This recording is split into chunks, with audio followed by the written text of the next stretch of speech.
It's time now for Spears on Sports with John Spears, presented by M&M Carnage. And now, here's Johnny. Tony and Scoot. Yeah, John somewhere down there at the Citadel or somewhere. We don't know where he's at. And you know what? Right now, we don't really care, do we, Scoot? That's all right. Yeah, hey, glad to be here today, jacked up. I feel like Jameis Winston today, man. I'm coming in as a backup, but we're going to win today, so we're not going to blow it. I was going to throw an audible in there and talk about that, but we'll put that later in the day. Hey, Scoot, have a good weekend, man? Had a phenomenal weekend. Yeah, how about you? Oh, great. After you called the game Friday night out of KCD, we called the game at St. X. We hooked up, had Big Al the Fish and Jimmy Ref, and had Slugger, and had a whole group. And we fun. hung out for a while and had a good time. It was fun. So, yeah, same here. You know, I kind of took it easy this weekend. I did go out to the U of L UK women's game. Good for you. I went with Senator Roby and enjoyed that. It was a really good game. We can talk about that if we have time. I doubt that we have so much to talk about, but well-played game by two good teams. But glad to be sitting in the big guy chair today. You know, it's I'm jacked up, man. I'm jacked up, not even drinking Mountain Dew. So it's a short week. How could you not be excited? Feast week. I was going to bring that up. Feast week, man. There's all kinds of ball games. There's a lot going on. At the end of the week, we even got football. The NFL is going to play during the week. Got an NFL game tonight. There's all kinds of sports. So I don't think we really have anything to talk about. So we're going to shut it down and head on out of here. No. Go ahead and hit the things we got to do. If you want to text in today, 502-454-1450 on the Game Day Men's Health line. Game Day's Men's Health is refining men's wellness. No shortcuts, just results. Testosterone, peptides, weight loss, sexual performance therapy. Just visit. Man, I'm tripping. GameDayMen'sHealth.com. Defining a new era in men's health. If you want to call in on the M&M Cartage hotline, I don't know if we have time today, 502-384-1450. Scoot, I didn't know where to start because there's so much to go with. But, it's always tough on Mondays, figuring out where to start. Yeah, I think we'll start with the Friday basketball game since it's Monday. We'll fire. We were doing ball games Friday night, but I did go back and watch the Louisville-Cincinnati game, which I thought was a very entertaining game by both teams. Cincinnati's a lot better than I thought they would be. Had those black uniforms on with the black numbers. You know, us guys that call games love them. Broadcasting nightmare. Yeah, if you're doing basketball, it's not too bad, but football, it's horrible. Louisville goes to 5-0. They beat Cincinnati 74-64. They go to 5-1. I tell you what, Louisville started out, they looked terrible.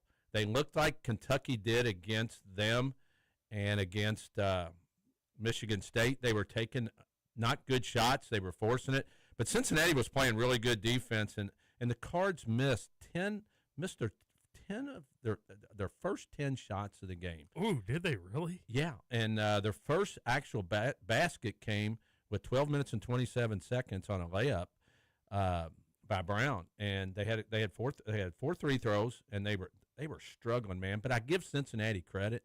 Cincinnati was flat getting after them, and I thought Louisville really did a nice job of coming back. When you have shooters on the floor, it helps a whole lot. The crowd, there was a huge Louisville contingent there. I was going to ask what the atmosphere was like. Yeah, it actually almost sounded, especially when the Cards went on a roll, like it was actually being played in Louisville. So I think if you're both teams, if you're Wes Miller at Cincinnati, you really look forward to your team. Do you know who plays guard for him? Did y'all talk about this? Kirk Reza. Yeah. And he actually looked pretty good out there. He looked healthy. A guy Kentucky could have really used this year as a backup since when Jalen Lowe went down. But they got a guy named Day. Let me look at this. Make sure I get it right here. Day Thomas, who they said was 6'2" when he started college. I think he went to Florida State. He's like 6'10" now. And he's got guard skills. This kid's going to play in the NBA. And Cincinnati's going to have a pretty good year. And I get more impressed by the Cardinals every time I watch them. And they were down by 11 points there in the first half and went on an 11-0 run. And excuse me. And actually, you know, we're only down 4 at half, 32-28. But they did a nice job of coming back. And Ryan Comwell was really good. The Xavier transfer, man. I mean, he everybody talks about Mikael Brown Jr., and I love Mikael Brown Jr. I think his game, like they said, you're only going to see him 1 year at Louisville. But when you add those shooters around there, and Conwell had 25 points, and he had 17 of them in the second half, 5 threes. And when you get an experienced guy like that comes in, that really makes your team better, especially when you have a kid like Mikael Brown who is really good, and he's just a freshman. Early in the game, I'm not a big Jay Williams fan. I don't know about you. I like Jay. Do you? I think sometimes he's telling you stuff instead of just, I don't want to say he's talking down to you, but he kind of gives you that impression that I know everything and you don't. That's why I don't care that much for him. But he was talking about Mikael Brown earlier in the game and, how talented he is. But he looked like a freshman for a while. He forced some shots. But, boy, when he got going, he's so good. He had 22 points in that game. And Louisville fans, man, just enjoy him. Enjoy him while you have him. I know hasn't been that way very long. I mean, guys leave after 1 year at Louisville, but that's more for the transfer portal, not for the NBA. And those two guys, and when you have other guys like, you just really, really, I think the Cards are just going to keep rolling all year long. They're going to get better as they play together. Your thoughts on that, Scoot, on the Cards? Yeah, no, I really like this Louisville team, and I liked them coming into the season, but some of the wins they've had, especially that win over Kentucky to take care of them the way they did, it just, for me, we heard all offseason about, best backcourt in the country, best backcourt in the country. I thought that was Louisville fans just spewing a bunch of BS, to be honest with you.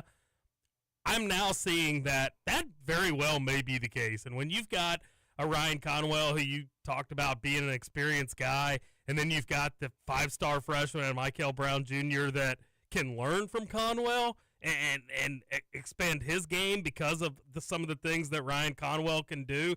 Look, I mean, Isaac McNeely had 3 points on Friday. Isaac McNeely, in my opinion, is their third best player, but he did not show up on Friday, and they still win that game by 10 because of the guard play and Conwell and Brown. I mean, it's been really impressive what they've been able to do. And then I don't ever give enough love to Sananda Frew. Yeah, I was going to bring him up. He's never going to put up the sexiest numbers, but the dude knows his role. He's going to provide probably 10, 12 points, somewhere in that ballpark every single night. He goes up and gets rebounds. I feel like this is a really complete Louisville team. And I didn't even mention guys that were in the fold last year, like Javon Hadley, like a Kason Pryor. I mean, they've got, it feels like, all the pieces that they need to make a deep run.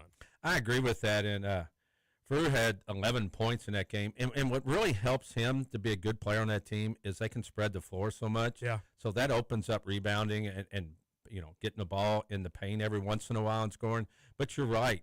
McNeely really didn't have a great game, but you have to be aware of him at all times. So somebody's always, they tell you don't leave guys in the corner. Well, Louisville's got guys, if you leave them in the corner, they're going to kill you. Mm-hmm. And that spreads the floor out. And I know the Egyptian magician, John Loves, he can't do anything but pass. But when he's in the game, he makes good passes. Is that what we're calling him now? That's what they were saying on the game. They wanted to call him. So they're going to have to see a lot more out of him. If I put him in a ball screen every time down the floor, and if he steps out to help, I run into him because he can't move. Mm-hmm. And I think you're going to see that as the year goes on. Teams are going to really, when he's in the game, they're going to put him in ball screens.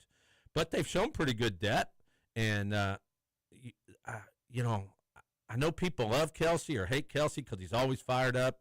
But, man, he knows what he's doing. Yeah. And coming in last year and winning 27 games, I mean, you got to really give them credit for changing that program. I'm going tonight. They're playing Eastern Michigan at 7 o'clock.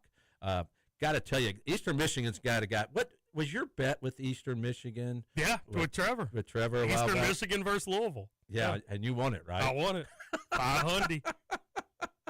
They got a guy named Muhammad Haba, something like that. Hab. Muhammad Hab. He averages 16 points a game, 10.8 rebounds, and 4.2 assists. I don't know who he's playing against. Sounds like a Flintstones character. It does. That's why I had to bring him up. Eastern Michigan comes into the Yum Center tonight. They're 3-2.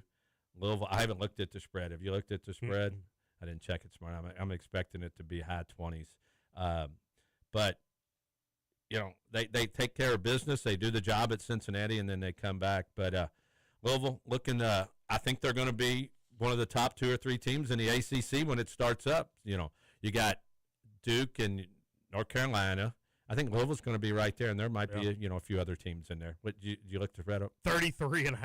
33.5, man. They didn't cover Ohio. I was out there the other day, but now that I'm not coaching anymore, I kind of hang out at the ball games and enjoy that. But worth mentioning, Louisville now up to number 6 in the country as well. Deserve so, yeah. Every bit. And you mentioned their depth, and that's really the thing that's so special about this team for me is outside of Conwell and Michael Brown Jr., you never know who's going to step up. I mean, it could be Kenai Roots, it could be Kobe Rogers, it could be Adrian Woolley. I mean, they have so many pieces that can contribute night in and night out. And don't you think Woolley and Rogers are just going to get better in this system as the game goes on? Because they fit the system, too. And as they get more comfortable, they're going to become better players. It's still going to come down. There's going to be some nights when they have to play some teams that are really big and strong underneath, and we'll see how that works out. But let's change gears. We don't have to go very long on the Kentucky game, but let's cover that real quick. They 88-46 over Loyola, Maryland. Loyola, Maryland, physically, I went back and watched some of that game, too. It was just a mismatch in size. Mm-hmm. Kentucky went on a 21-5 run and a 20-2 run in the last 8 minutes of the first half, and they led by 30 at half, 50-20. Lowe again, they say he's day-to-day, aren't we all? But they're going to need him back when they hit this tough part of the schedule. We were talking last year about Lamont Butler. Lamont Butler didn't have the exact same injury, but he had that shoulder injury, and that really hurt Kentucky last year because when they didn't have Lamont Butler on the floor, they weren't the same team. And I think it's the same thing with Jalen Lowe.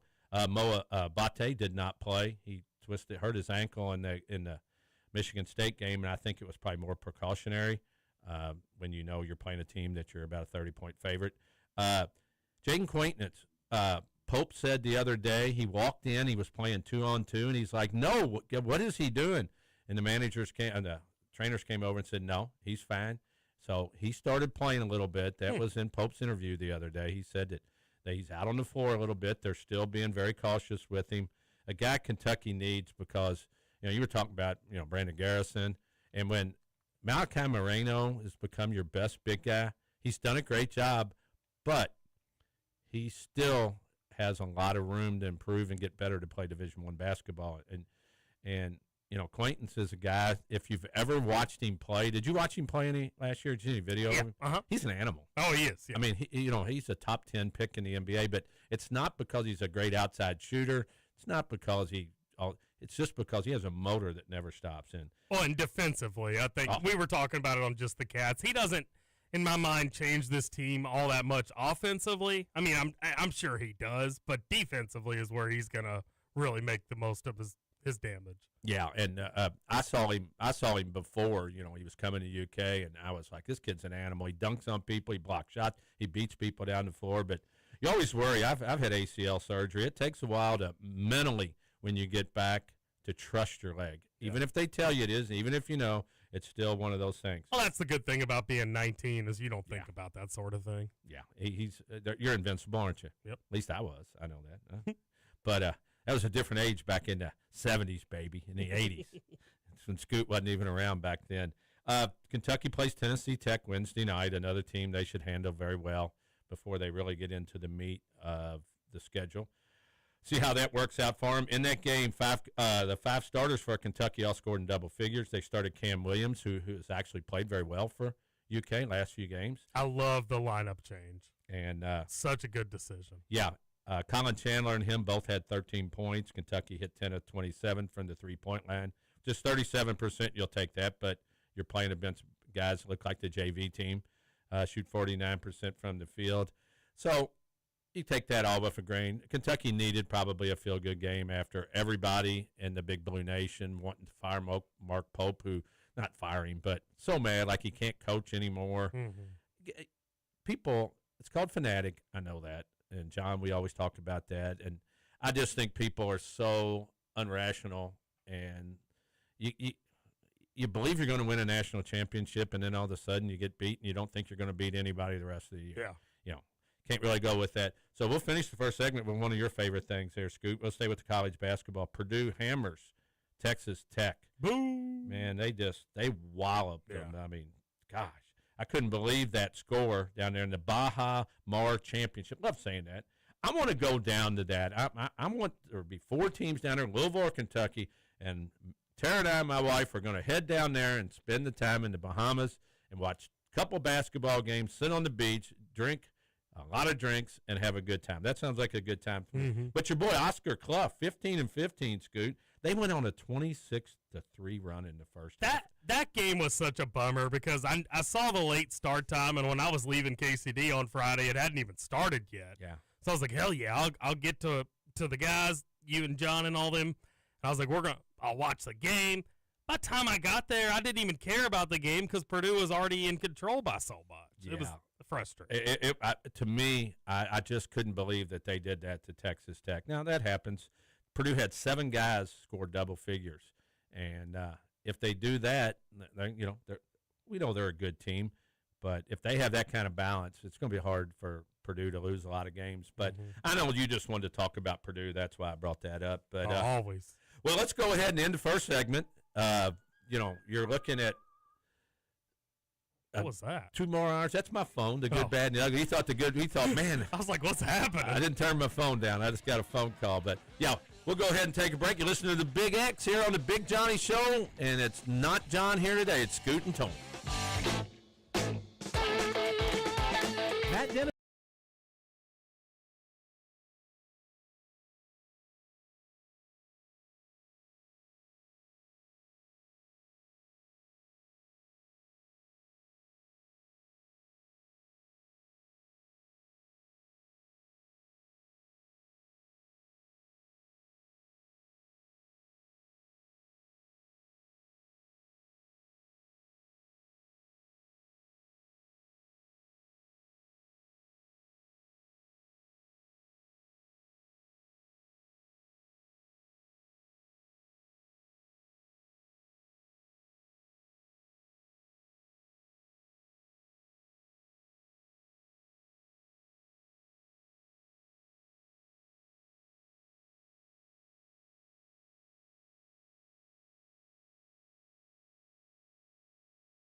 When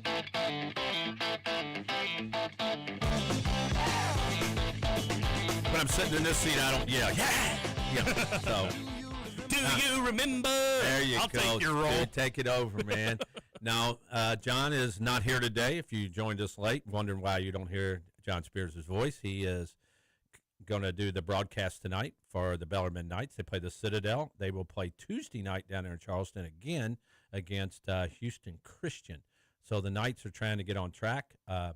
Opportunity for them, 2 games that are very winnable for them, and hopefully that if you want to pick up John tonight on the call, I believe it's 6:80 a.m.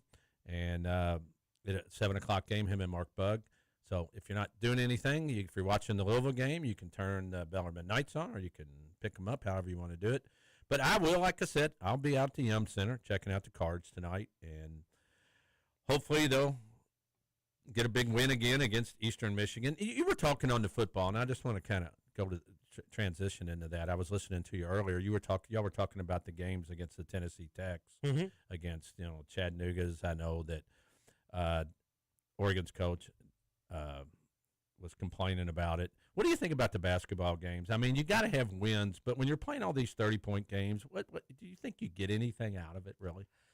I mean, you would know better than I do as a former coach, but I would think that you're at least getting some semblance of what you want to run. Yeah, it's against a lesser opponent, but doesn't it give you confidence in what works, maybe what doesn't work? You can figure those types of things out in games like this. I mean, I don't like them either. I'd rather everybody just play big boys. I mean, that's why Kentucky's schedule is about to get a whole lot of fun, because they're about to play a bunch of teams that it's just going to be fun matchups. I want fun matchups at the end of the day.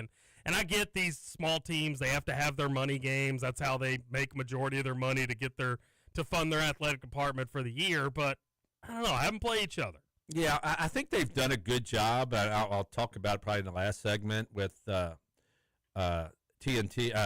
TBS and TNT and True TV getting in on the thing. The games are much better in these tournaments. You have to have those games, but boy, when you have 2 of them back to back, that's when I don't think it's a great idea. Schedule some more of like Oklahoma State's. Exactly. US, maybe USC is probably a little high, but Washington State. Teams like that you get a little more. I used to hate as a coach going into a game when I know I was just going to beat somebody up really bad. You try to keep your guys locked in the second half. It's hard to do, even if you tell them, hey, we're not playing to the scoreboard.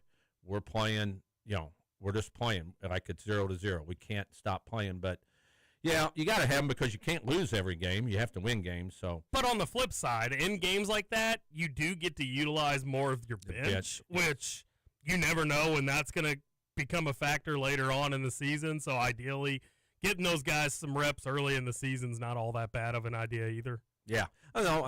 And all those are good points, and that's why they do it. They got to have wins. They got to get guys playing. If you played everybody in the top 20 all year long, you wouldn't have a very good resume, but your RPI would be good. So, yeah, I just thought about that as we were talking. But let's transition over to some football from Saturday, college football. Great slate. We'll start with a couple crappy games. Louisville. What do you say, Scoot? Awful.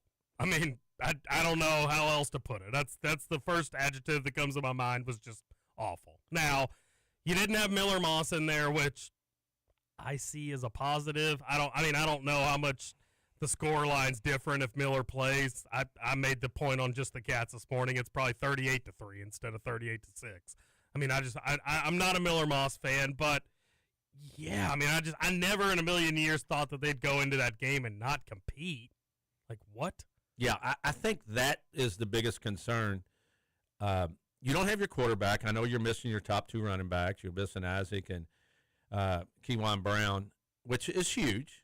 But the defense, I made a note on here, man. What happened to their defense? I know when you're on the field, ask Kentucky, ask a lot of teams playing IU. When your defense is on the field the whole time, it's hard. And mentally, your defense breaks down. I mean, even if you're good, but Louisville's defense here later in the year, which I know John and we talked about this, that really thought their defense was really, really good. And I looked at their last 5 games after this 3-game losing streak, man. You know, the SMU game just was a catastrophe. The Clemson game, you should win. The defense played pretty well in that one. They only gave up 19 points and put that one on the offense and on penalties and kicking game. But Clemson's 6-5. It's not a good Clemson team this year. Then they play, you know, it was Cal the week before. Cal, you just throw one in there that you should have won. And then the concerning games is the 2 games you won. When I went back and looked at this, Virginia Tech 28-16. They're 3-8. Virginia Tech was leading that game early in the game. Yeah, by a lot. You beat Boston College 38-24. Boston College has won 1 game. So the graft is going downhill. And Jeff Brom, I've listened to some of his speaking and stuff, and he seems kind of lost with what's going on with this team. And I think the Louisville fan, which I've seen on social media, and you can't do anything about social media. People are sitting behind their computer complaining, but just totally trashing this Louisville team. They're still 7-4. Yeah. They beat Kentucky. They go 8-4. Yeah. And I know you're thinking playoffs. You're thinking ACC championship game, but this second half of the season has just really been bad for the Cards, and I don't know if they can come out of it. They're only a 3.5-point favorite over Kentucky, and we'll get to Kentucky in just a second. But thoughts on that, Scoot? You know, first of all, the quarterback, Deuce Adams goes 12 for 17 for only 94 yards. Brady Allen, who they put in, went 2 for 3 for 6 yards and an interception. The offense, Jeff Brom is a very smart guy, especially offensive coach, and nobody's going to doubt that. But right now the offense has struggled, and I think sometimes when you hit this transfer portal with these quarterbacks, you miss, and it's not a science to it. You just hope. And with the skilled people Louisville has, I just can't believe they're playing like this right now. Yeah, I mean, it really is kind of unbelievable. And look, a lot of people wanted Miller Moss out of the portal, so I'm not going to sit here and hate on Louisville and the coaching staff for going out and getting him. It seemed like a really good fit when he first committed. It's just fact of the matter is right now he's not very good, and he hasn't been very good. But Louisville as a whole just hasn't. It feels like they're sliding the wrong direction to end the year. I mean, was it just a month ago we were talking about, hey, it's a Louisville team that could win the ACC. Hey, it's a Louisville team that could be in the college football playoff. And then ever since those conversations started happening, it's just been a downslide, and it's not been good at all. And I don't know the answer for it, but you're right. You said it earlier, 7-4. If you beat Kentucky, you're 8-4. That's a really good season, but it is not the type of season that they thought it was going to be a month ago, and that's where the problem comes in. Yeah, you start dreaming about playoffs. They bring out the first polls, and Louisville's right there on the bubble of getting into the playoffs, and you're thinking, well, all these teams at Miami, we beat Miami. Miami's got 2 losses in conference.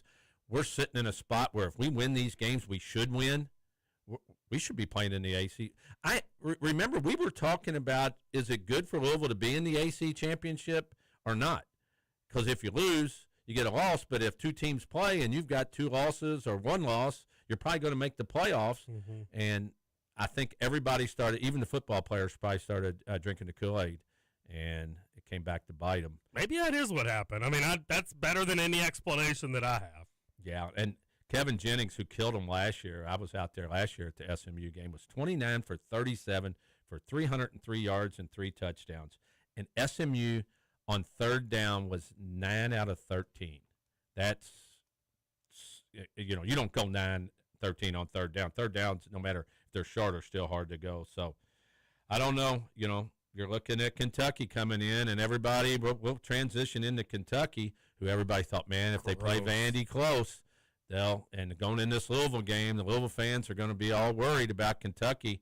And then Kentucky plays Vanderbilt. The final score was 45-17, and it wasn't that close. No. It was 17. 45-17. What did I say? 14. Okay, I meant 17. Vandy 9-2. What's the world coming to when IU's undefeated? Vandy's 9-2. Vandy's thinking about the playoffs. They're 5-2. They got Tennessee. They're at Tennessee Saturday. They beat Tennessee. They're in. I think so too. They're in. I think so too. Vandy's been that good. Your boy Diego Pavia. They were trying to get your boy Haz Mendoza. They were trying to catch him, And they just kept firing it to see how many yards he could get. He ended up with 484 yards. And I still think your boys won. Pavier he might be two. I still think it's Mendoza's to lose, and I know you believe that, and you hope he doesn't lose it. But my wallet hopes he doesn't lose it. Man, is Vanderbilt that good, or was Kentucky that bad? Combo? I've been trying to figure that out. I think it was. I'm going to take the cop out here and say it was a combination of both. But when you're asking me what was impacted more, I mean, as bad as Kentucky was, I'd have to lean towards their downfall. The game went this way because Kentucky was bad, right? Not so much Vanderbilt's offense being good. Kentucky was really bad. Exactly. I do think it is a combo of both, but Kentucky was awful. I mean, there was nothing going their way.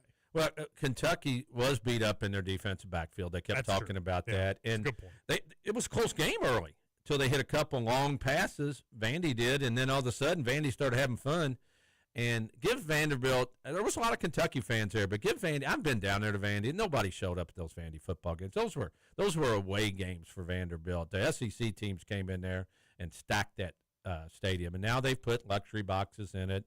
They've finished the end zone. So Vanderbilt, and man, it is a transition that nobody expected, and I just. Bowie ends up going 26 for 44 for 280, 2 touchdowns, 2 interceptions. That was all late in the game. The part of the game, Scoot, that the Kentucky was really bad at was they usually run the ball well. 19 carries for 31 yards. Do you have a phone call there? Medical insurance. Okay, all right. Just one. You need any? I'm okay now. I'll call her back. You know what? I've used a lot of insurance. Maybe I do with the back surgery and the hip replacement this year. Actually, the good, bad, and ugly sound you heard on the first one was the doctor's office calling me, wanting me to call them back. So kind of scares me when doctor's office wants me to call back. Yeah, but the big part about that game was Pavia's mother. Yeah. And I got sick of seeing her. Because they showed her like 700 times. I guess I'm the only one that I think they had a camera just focused on her and the 800 family members that were behind her. Guess I'm the only one that didn't bother. I don't know. I mentioned it on my show this morning. You're watching Big Uglies for 3 hours, dudes in tight pants. If they want to show a woman in the crowd that's good looking every now and then, I'm okay with it. What'd she hit on the scoop meter? Pavia's mom? Oh, she's a solid 4. I figured you were going. I thought you might even go 4.5. I could tell you liked her. She's a looker. And you like that energetic woman. I don't like Diego, but Mama, yeah. So where's Kentucky's program right now? Huh. Everybody thought, hey, they've won these games. They're rolling. They go into Vanderbilt, possibly win, even a close game. Man, they're rolling. This change anything that people's thoughts on Stoops? Yes, 1,000%. Because I think we'd gotten to the point where everybody was done with Stoops, right? And then you have that 3-game stretch where Kentucky's right there in every game. The Texas game, besides for Tennessee. Besides for the Tennessee game. Yeah, I mean, you had a 4-game stretch there where this team was very obviously getting better. And then you go into Vanderbilt and you put in a stinker like that. So I'm almost questioning right now, what if Kentucky beats Louisville? Like, isn't that going to be more interesting than what the fan base's thoughts are right now? Because I feel like everybody's back on board with, all right, we're done with Stoops, gotta end this. But what if he gets it done against Louisville? Then you're 6-6. All of a sudden, you're going to a bowl. I don't know. People did not want this game at the end of the season, and now everybody was like, well, it could mean something. If Louisville loses, they go to 7-5, and it's a skid. I mean, just a bad downhill slide. If Kentucky loses, they go to 5-7, and people are Stoops haters. He's done a great job coming into the last few years. People are all wanting him to go. So my question is, and I was thinking about this, what kind of crowd is going to show up at noon on Saturday, Louisville-wise or Kentucky-wise? What do you think? I mean, I still think it's going to be a good crowd. I mean, it's a rivalry no matter how this Kentucky crowd or not. I think so. Yeah, because there's a lot of Kentucky fans out there that believe they're going to win this game, and I'm not a Kentucky fan, but if you're asking me on Yeah, you're a neutral guy. That's why I was asking you. if you're asking me on this Monday, I think Kentucky wins this game too. And I don't know how I say that based on what I just saw this weekend with them, but Louisville didn't show me anything. And who knows if Miller Moss is going to play. I think it's a better thing for Kentucky if Miller Moss does play, to be honest with you. So I bet there are quite a few Kentucky fans, especially the ones that live here in Louisville. It's an easy drive for them. It's not a whole afternoon that's wasted. So I think they'll show up. Probably 60-40 Louisville. Yeah, I think it'll be that. And Kentucky fan shows up for that game. So, and with Louisville fan not being happy with the situation, it's going to be an interesting crowd, how the crowd reacts to that game for both teams. And early in the year, the word on the street was Isaac Brown wasn't playing because he's worried about the NFL. And if that is true and he's banged up a little bit, he might not want to play in the game because, I mean, I hate to hear anybody ever say that. I don't know if that's true, but that early in the year when he was out was the word on the street. Mm-hmm. Well, let's go ahead and take our second break here, Scoot. And you're listening to the Big X and John Spears on Sports Show.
on the Big X with Scooter, Tony, no John. He will not be in this week because of the holiday on Friday. I'm going to be at Churchill Downs on Friday. The family goes out there. Come on. And St. X and Trinity will play Friday at 5 o'clock for you people out there. Not 7, not 7:30. The St. X Trinity game will be at St. X at 5 o'clock on Friday. If you want tickets, I'm just telling you right now, you better get to the better get online or get to the schools today. I'm worried about y'all. So no, and I would not say next, like meaning you, John, and all your all's buddies. Why are you worried about us? Because with the game starting at 5, that means you're going to be done at 7:30. That is entirely too much time at the drinking hole. Well, Johnny, I think, is going to be on the road going to Northern Illinois. So it might be Slugger and Big Al the Fish and a few others. Wait, he's going to Northern Illinois after the St. X Trinity game? He's talking about getting out and driving after the game and getting there late at night. Yikes. Leaving. I'm not saying he is. His lovely wife, Jamie, is going to go with him, he said. And they're going to drive up after the St. X Trinity game and stay up there for the Northern Illinois game. I don't know. That's a lot of driving, man. That's five and a half hours up there to call the Bellarmine Northern Illinois game. So, yeah. Well, Scoot, first of all, we got to shut down the M&M hotline, don't we? Yes. I love it when you shut it down. That includes you, health insurance lady. That's awesome. And my doctor's office. So I got a rant. I got one quick rant I want to go on, man. Let's do it. And I thought about even starting the show with it. Going forward on fourth down, analytics or not analytics or being stupid, all these guys on fourth down are going for this. I'm watching the Pittsburgh-Georgia Tech game. Did you see this? No. Georgia Tech's getting hammered. Mm-hmm. So it's a 14-point lead with about 8 minutes left in the game, and Pitt's got the ball at about their own 30-yard line, getting ready to punt. 4th and 9, and they fake it, which is not analytics. It's stupidity is what it is. Mm-hmm. They don't even come close to getting it. Georgia Tech goes down and scores and cuts it to a one-score game. Now, Pittsburgh ended up winning the game, and things worked out for them. But faking a punt when you're trying to go to the conference championship game, you've got the game under control. What was Narduzzi doing or thinking in his mind insanely? And it might have been, I think it was less than 8 minutes. And he actually gave Georgia Tech a chance to do that. But that's not really what I'm ranting on.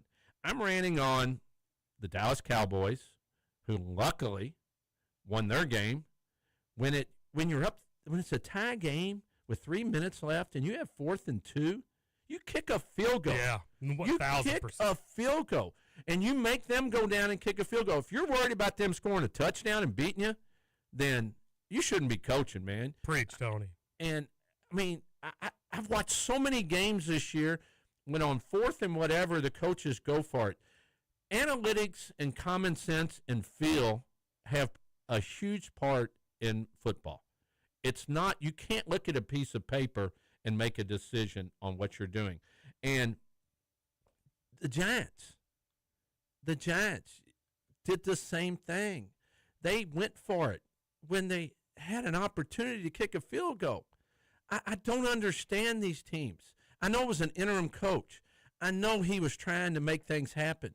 But you take the lead. How many games have the Giants lost this year they should have won? The Giants are not a bad football team. I mean, that's the thing. Like, I'm Still go. Let's see what happens. Mm-hmm. No, they don't do it. So, what a comeback by Dallas. That was crazy. Yeah, you got any texts over there, Scoot? Got a bunch of texts. I'll fire them. Yeah, they have been incredible. Get John Spears out of here, and the texts come in. All right. Buzz says 6'2" to 6'10" in college sounds like a David Robinson growth spurt. Yeah. And you ought to see the kid play. The kid's got skill. TJ Walker, the sports talker, says, "Go Tigers, beat the weeds." I can vouch for that one. I don't understand the weeds reference there. Shamrocks. They were always called weeds. Really? Yeah. We weren't supposed to call them weeds in high school. Frowned That upon. was, very much frowned upon. But you go to the game and the chant was always beat the weeds. Patrick Murphy says, "Hello, Tony and Scoots on Sports. You all are doing great." Thank you, Patrick. Thank you. One texter, this is a great question. Where's Big Al? That means we're not 4-0 in the Mortal Locks? Oh, you know what? 2-1-1. Oh. and the Cardinals were the tie, and they should have. I mean, they got a ton of turnovers in that game and couldn't. And unfortunately, the New Orleans Saints were the loser. Cardinals were my big bet of the day yesterday. I needed that to go. What'd you get them at? Different direction. Oh, I bet pregame 115, in game 160, in game again 180. Yeah, I went pretty heavy on the Cardinals. Yeah, Jags stink. They did all they could not to win that game, but the Saints and you take the Saints, you get what you deserve. We got the game tonight, so I don't know about Big John. I don't know what he picked there. Yeah, I didn't write him down. Yeah, I didn't write him down. He'll tell us next week. He'll tell us he was 6-0. Another texter says Jeff is just an average coach. Period. Really? Did a hell of a job at Purdue. He did. Yeah. If you could turn it around at Purdue, then you're a good coach. Yeah, and we know Buzz is always out there listening. The invitation's out there, Buzz. I know Scoot was there, so you just let us know. But I just analytics to me as a coach, if you have to look at a piece of paper, then you're relying too much on a piece of paper. Mm-hmm. So it's your birthday, Scoot. Oh, I was not ready for that. There is one more or a couple more. Okay, go ahead. Do the text. Text first. Okay.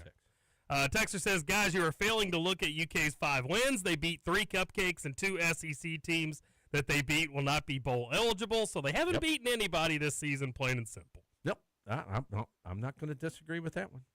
You got to win some games. People thought Kentucky would only win 3 games this year. 5 is actually pretty good since early in the year. And then TJ said, if you had stones, you'd yell, go Tigers, smoke the weeds, but that was risky business. Yeah, I wouldn't do that. I would never say that.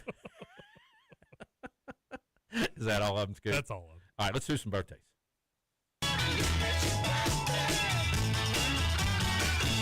Tradition of John Spears. We have to do birthdays. Bring it on. We'll fire through them here. Colin Hanks, actor, 48 years.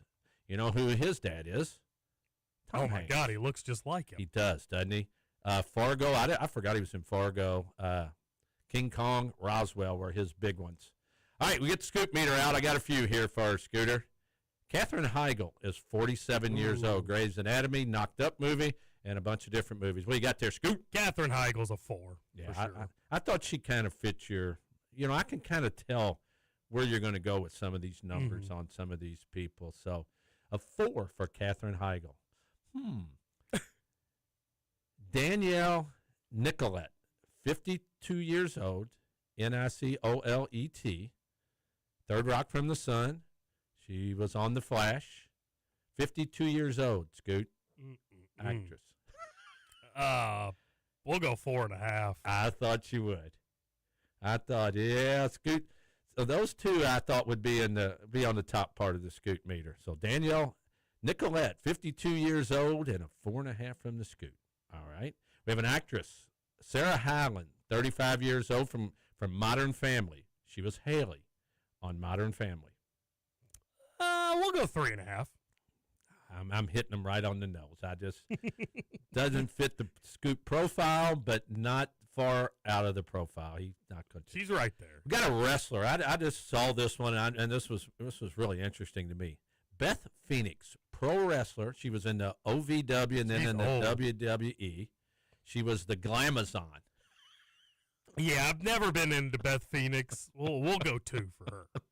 Yeah, I didn't think that would go over when well. there's a woman that looks like she can beat me up without even trying, I'm out. She looks like she can squash you with one hand. For sure. Okay, that's all the actors and actresses. We'll go with some sports figures. Wait, hang on. You just gave a wrestler. That is a sports figure. Well, or is it? That's a good question. That's why I had it in between. It's kind of borderline. Professional wrestlers, we could have that argument for an hour, couldn't we? We could. But you know what? They are good athletes, but they are actors, so I guess you do both. Basketball, one of the greatest all-time in the NBA, the Big O, Oscar Robertson, turns 87. Triple-double machine back in the day. Top 50 player, probably a top 5, top 10 player in NBA history. Former NFL commissioner, Paul Tagliabue, he's 85 years old today. Didn't he just die? Didn't he die like 2 weeks ago? Yeah, he did. November 9th. Didn't he? Yep. You know, when I was looking at it, I just looked at it. Well, sorry, Paul. You're still 85. My bad. Here's one that I really liked. And Prime Video, Prime on Thursday night's football. Ryan Fitzpatrick is 43 years old. He's doing great. Played 17 years in the league and played for 9 teams. Fire him, Scoot. How many can you get?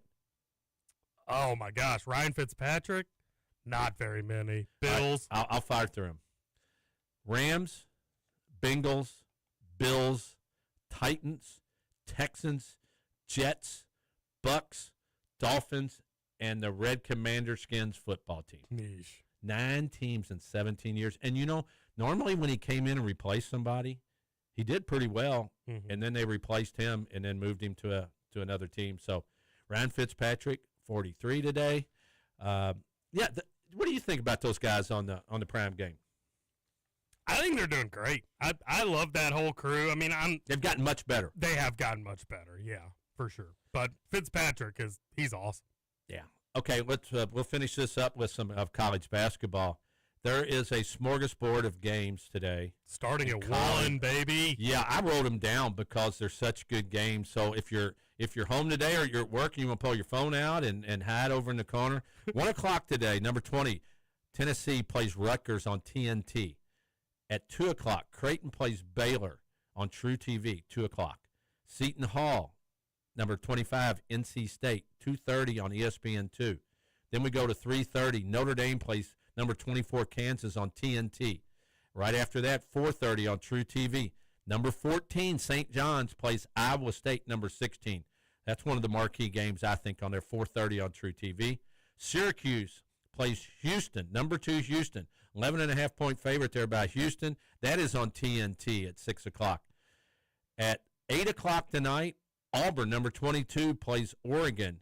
And then the late game at 9:30, a really good one here.